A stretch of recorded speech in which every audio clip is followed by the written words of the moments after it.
ని రూల్ చేస్తున్నాయి ఓటీటీలు. ఒకప్పుడు సినిమా రిలీజ్ టైంలో మాత్రమే రైట్స్ తీసుకుని బిజినెస్ చేసేవాళ్ళు.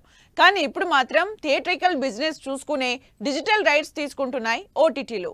దాంతో సినిమాని ఓటీటీలు కొనుక్కునే వరకు రిలీజ్ మీద అయోమయంలోనే ఉంటున్నారు మేకర్స్. ప్రస్తుతం కల్కి నుంచి తండేల్ వరకు ఇదే సిచ్యువేషన్ ఫేస్ చేస్తుంది. మరి ఈ సినిమాల రైట్స్ సేల్ అయ్యేదెప్పుడు? సినిమాలు థియేటర్లోకి వచ్చేదెప్పుడు? ఓటీటీల డీల్స్ మీదే ప్రస్తుతం సినిమాల రిలీజ్ డిపెండ్ అవుతోందనడంలో ఏమాత్రం డౌట్ లేదు.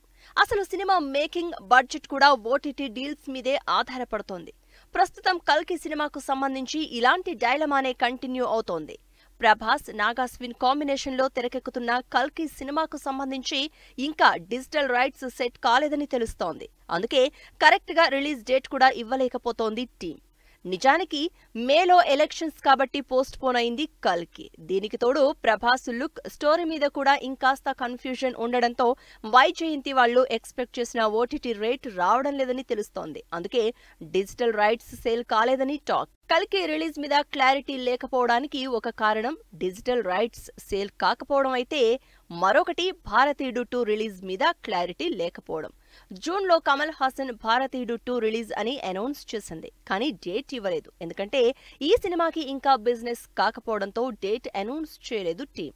భారతీయుడు 2లో కమల్ హాసన్, కల్కిలో కమల్ హాసన్ ఉండడంతో ఈ రెండు సినిమాల క్లాష్ తమిళ్ మార్కెట్లో చీలిక ఎందుకని భారతీయుడు 2 రిలీజ్ కోసం వెయిట్ చేస్తోంది కల్కి. దేవర అయిపోయింది, పుష్ప అయిపోయింది, గేమ్ చేంజర్ కూడా డిజిటల్ రైట్స్ సేల్ చేసేసింది. కానీ కల్కి బిజినెస్ ఇంకా క్లోజ్ చేయలేదు. ఈ సినిమాతో పాటు మరికొన్ని సినిమాలు బిజినెస్ కూడా కంప్లీట్ కాకపోవడంతో రిలీజ్ డైలమాలోనే ఉన్నాయి ఈ సినిమాలు. నాగచైతన్య, చందు మొండెటి కాంబినేషన్లో గీతా ఆర్ట్స్ దాదాపు 100 కోట్ల బడ్జెట్తో తెరకెక్కిస్తున్న తండేల్ మూవీకి సంబంధించి డిజిటల్ రైట్స్ ఇంకా సేల్ అవ్వలేదు.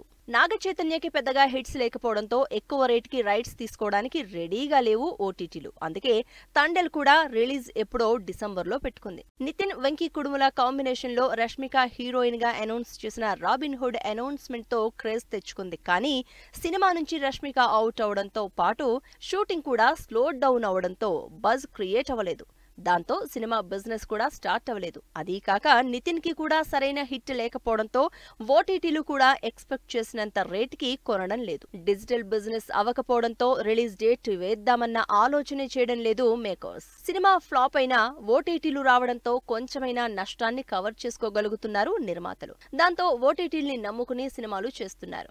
డబుల్ స్మార్ట్ కూడా ఇలాంటి డైలమాలోనే ఉంది. పూరి జగన్, రామ్ కాంబినేషన్లో తెరకెక్కుతున్న డబుల్ స్మార్ట్ మీద క్రేజ్ ఉన్నా సినిమా బిజినెస్ మాత్రం స్టార్ట్ అవ్వలేదు.